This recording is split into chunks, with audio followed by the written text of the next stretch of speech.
दफ्तर से आकर जब गौरव ने यह सूचना दी कि आज रात की गाड़ी से अम्मा जी हरिद्वार से आ रही हैं तो मेरे हाथ पांव फूल गए। यह क्या विस्फोट कर दिया गौरव ने।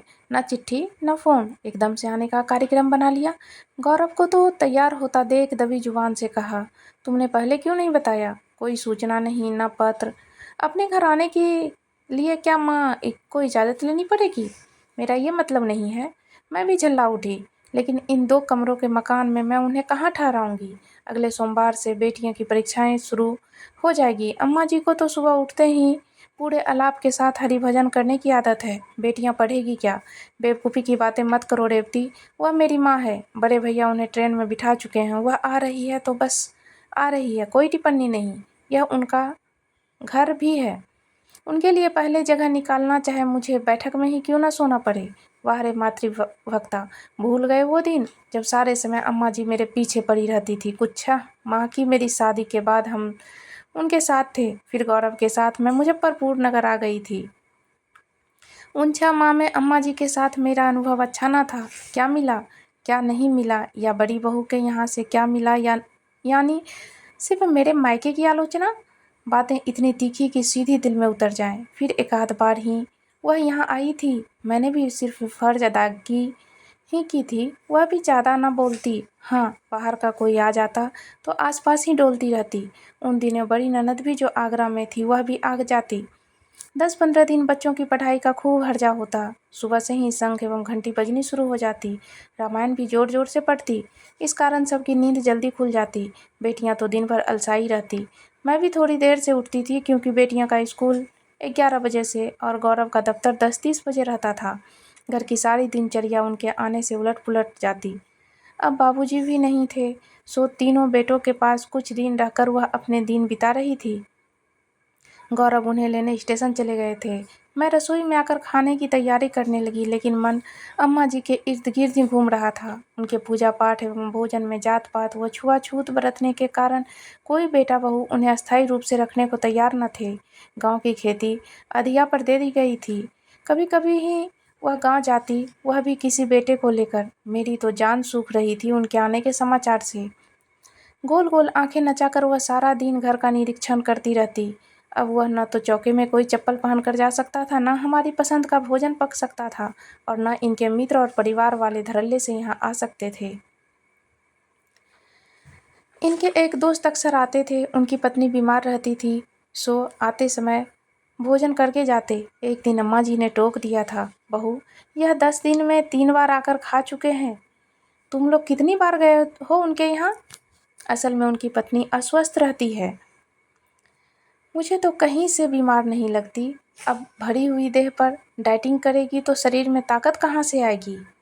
पति पत्नी एवं बच्चों के साथ शहर के 1 या 2 कमरे वाले मकानों में इतनी जगह कहाँ होती है कि वह किसी तीसरे को रख सके, चाहे वह अपना कितना ही आत्मीय क्यों न हो। यह सोच मेरी थी। मैंने गौरव के साथ गृहस्थी का एक एक सामान उसके वेतन से ही जुटाया था। मेरा अधिकांश सामान तो बगैर खोले छोटी ननद की शादी पर दे दिया गया था। हर माँ बाप की तरह मेरे माता पिता ने भी बरसों अपनी बेटी के लिए दहेज जोड़ा था। वह इस कारण नहीं कि मेरी ननद को दे दी जाए, लेकिन मैंने और गौरव ने किसी से कुछ नहीं कहा था।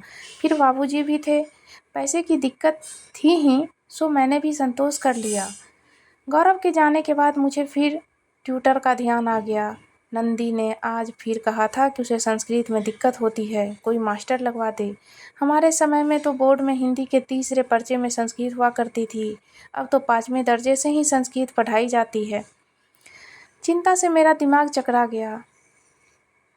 डर रही थी कहीं उड़ा रंग देखकर अम्मा जी मुझे बीमार न समझ ले। फिर एक उपदेश, आजकल की लड़कियां आए दिन सिर में दर्द तो कहीं पेट में दर्द।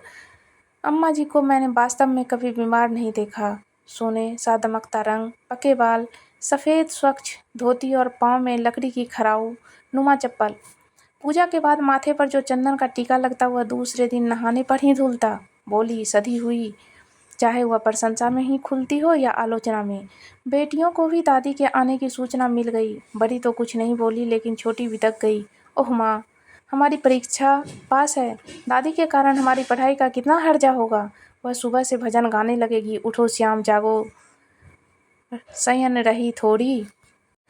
कोई बात नहीं बेटा, अपने घर के बड़ों के लिए ऐसी बातें नहीं कहते। वह इस घर की सदस्य है, जब चाहें आ सकती हैं। तुम लोग कमरा अंदर से बंद करके पढ़ना। 11 वर्षीय नेहा और 9 वर्षीय नंदी 7वीं एवं 5वीं कक्षा में थी। पढ़ने में तेज थी, पर इधर नेहा एवं नंदी को संस्कृत की समस्या ने घेर लिया था। उनके नंबर जब कम आने लगे तो हम किसी ट्यूशन को ढूंढने लगे। स्कूल में भी संस्कृत ठीक से नहीं पढ़ाई जाती। गौरव जब अम्मा जी को लेकर लौटे तब मैंने खाना बना लिया था। एक टीनों का बक्सा, छोटा होलडाल एवं बड़ा झोला, यही सामान था उनका। 7 घंटे की अकेली यात्रा से थकी अम्मा जी के लिए गर्म पानी रखकर मैंने उन्हें हाथ मुंह धोने को कहा तो वह तुरंत तैयार हो गई। तरोताजा होकर स्वच्छ कपड़ों में जब वह बाहर निकली, मैंने गर्मा गर्म हलवा उनके सामने रख दिया। गौरव ने एक बार सुस्कुरा कर मुझे देखा, फिर खुद कपड़े बदलने चल दिए। इस बार अम्मा जी पूरे 2 साल बाद आई थी। इसके पूर्व एक वर्ष वह हरिद्वार बड़े जेठ के पास थी। वह धार्मिक स्थान उन्हें ज़्यादा पसंद आ गया था और उनका इरादा वहीं बस जाने का था। पर जाने क्या बात हो गई जो वह वापस आ गई थी। नाश्ते के बीच ही उन्हें बेटियों को बुलाकर प्यार किया। दोनों के लिए वह बड़ी सुंदर 2 पेन लाई थी। मेरे लिए शिफॉन की एक साड़ी, रंग हल्का था। मैं समझ गई किसी ने यह साड़ी उन्हें दे दी होगी। उसे मेरे लिए उन्होंने रख लिया। अम्मा जी के ठहरने का प्रबंध मैंने अपने कमरे में कर दिया। बैठक में एक तख्त पड़ा था, उस पर गौरव का बिस्तर लगाकर हम खुद कालीन पर सो गए। अम्मा जी ने कोई प्रतिरोध नहीं किया। वहाँ जो वह लेटी तो गहरी नींद में सो गई। ऐसा लग रहा था जाने कितनी रातों से सोई नहीं है। रात में मैं गई तो देखा कम्बल नीचे पड़ा है। कम्बल उठाकर उन्हें उठाया तो वह सिकुड़ गई। इस समय उनके चेहरे पर ऐसी मासूमियत थी कि वह कोई शिशु नजर आ रही थी। वैधव्य की तापिश चेहरे फैल चुकी थी, पर स्व की गरिमा से वह भरी हुई थी। रात में गौरव ने धीमे से कहा, अम्मा के आने से यदि थोड़ा कष्ट भी हो तो उठा लेना। वह तो पका फल है, कब गिर जाए। उनके व्यवहार से उन्हें निराश न करना। मैं कुछ ना बोली। जाने क्यों जो उथल पुथल सुबह से मची थी इस समय नहीं थी। मस्तिष्क पर कोई दबाव भी न था। लेकिन सुबह अम्मा जी के शंखनाद से नींद खुल गई। जोर जोर से मंत्रोच्चारण कर रही थी। मेरे कान पर तकिया रख लिया। घड़ी 5 बजा रही थी। घर भर का सोना हराम हो गया। मैंने बहुत प्रयास किया कि सो लूं, पर सफलता न मिली। सुबह बेटियों का मुंह अलग फूला था। माँ, ट्यूटर का प्रबंध हो गया? पापा ढूंढ रहे हैं बेटा, अब तक गाइड से काम चलाओ। माँ, यह दादी तो सुबह सुबह बहुत शोर करती हैं। कहते कहते नंदी गौरव को आता देख चुप लगा गई। तभी अम्मा जी भी आ गई। मेज पर नाश्ता लग चुका था। नाश्ता अम्मा जी के कारण मैंने शाकाहारी ही बनाया था। देखते ही वह बोली, यह क्या बहू, नाश्ते में अंडा नहीं है? ठंड भी शुरू हो गई है, बच्चियों को रोज खाने में अंडा दिया करो। मुझे और आश्चर्य तब हुआ जब वह स्वयं कुर्सी पर बैठकर नाश्ता करने लगी।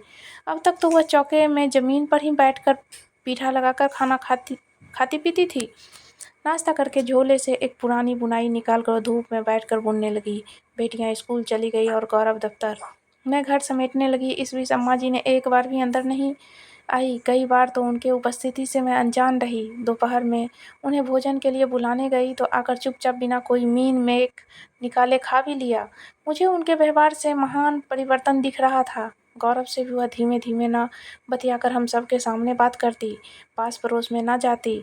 कोई मिलने आता और उन्हें पूछता तो थोड़ी देर को आकर बैठ जाती। मुझे लगता यह परिवर्तन या तो अस्थायी है या हरिद्वार से अम्मा जी की कोई गहरी चोट लेकर लौटी है। रात में उन्होंने एक कमरे में सोना मना कर दिया। अरे बच्चियों के कमरे में ही एक चारपाई लगा दे, पर उनके पढ़ने से आपको परेशानी होगी। मैंने कहा, कुछ नहीं होगा, मुझे आदत है उजाले में सोने की। फिर मैंने भी ज़्यादा जिद नहीं की। शनिवार को नाश्ते में मैं सबको चिवड़ा दही देती थी। सबके सामने मैंने अम्मा जी के लिए एक बड़े कटोरे में चिवड़ा दही भिगोकर उनके सामने रखा और पूछा, अम्मा जी दही ठीक है या दूध से लेंगी? उस पर वह सिर झुकाए थी। सिर उठाया तो आंखें डबडबाई हुई थी। बहू, इतना दही तो मैंने महीने से नहीं देखा। खाऊंगी तो अपच हो जाएगा ना? आंसू पोंछकर वह मुस्कुरा दी। मेरा जी धक से हो गया। तो क्या जिस बहू की तारीफ करते हुआ आघाती न थी, उसने इन्हें भरपेट भोजन भी नहीं दिया? मन करुणा से भर उठा। मैंने उनका हाथ हौले से सहलाकर कहा, अम्मा जी, यह घर आपका है, जो मर्जी हो बताइए, बनाने वाली मैं हूँ ना। उन्होंने हाँ में सिर हिलाया और धीमे धीमे चिवड़ा खाने लगी। शाम को बेटियों ने हंगामा कर दिया। नेहा ने कहा, मेरा संस्कृत का ज्ञान बिल्कुल कम है, हम क्या करें? गौरव या मुझे किसी को भी संस्कृत नहीं आती थी।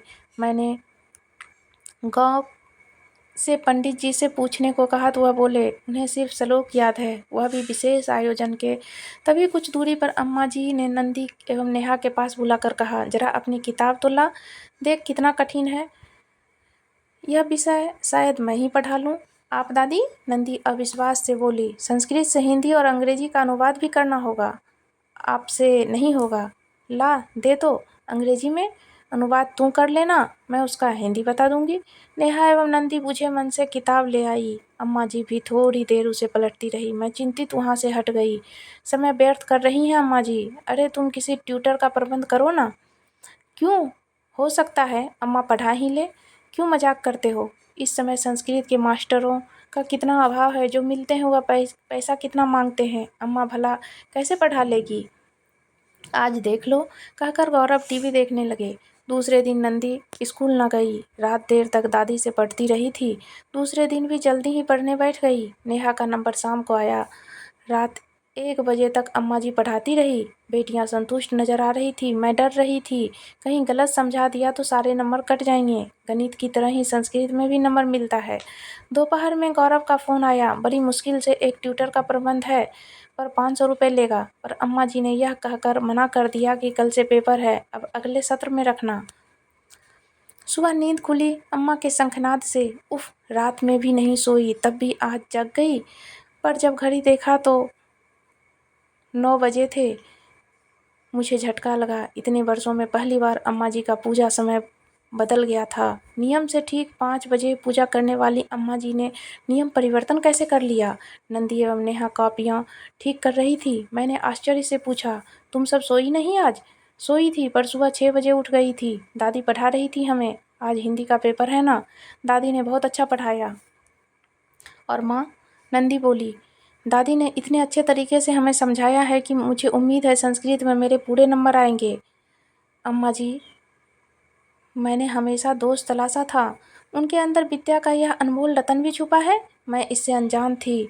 हम एमए करके भी बेटियों को पढ़ाने में असमर्थ थे, जबकि अपने ज़माने में की थोड़ी बहुत पढ़ाई अम्मा जी हिंदी एवं संस्कृत आराम से पढ़ा रही थी। रात को गौरव ने सुना तो कहा, हाँ माँ ने अपने विवाह के बाद शास्त्री की परीक्षा व्यक्तिगत रूप से पास की थी। उनका इस उपलब्धि को न कोई किसी ने आका न जाना। वैसे यदि माँ इस उम्र में पूजा रोक कर बेटियों को पढ़ा सकती है, तो अब मैं भी गणित नियम से पढ़ा दिया करूँगा। अम्मा जी धीरे धीरे और बदलती गई। पूजा का समय भी बेटियों की पढ़ाई के हिसाब से आगे पीछे खिसकाता रहा। हरिद्वार का वह जिक्र भी न करती। मैं समझ गई थी वह वहाँ से गहरी चोट लेकर आई है। अब वह शिकायतों का पुलिंदा न खोलती, खाली वक्त में बच्चियों के पास बैठती या कोई पुस्तक पढ़ती। मुझे प्रतीत भी न होता कि यह वही अम्मा जी हैं जिनके आने के समाचार ने मुझे दहला दिया था। मैंने सोचा, अब अम्मा जी को मैं कहीं न जाने दूंगी। यह निर्णय अब सिर्फ मेरा था।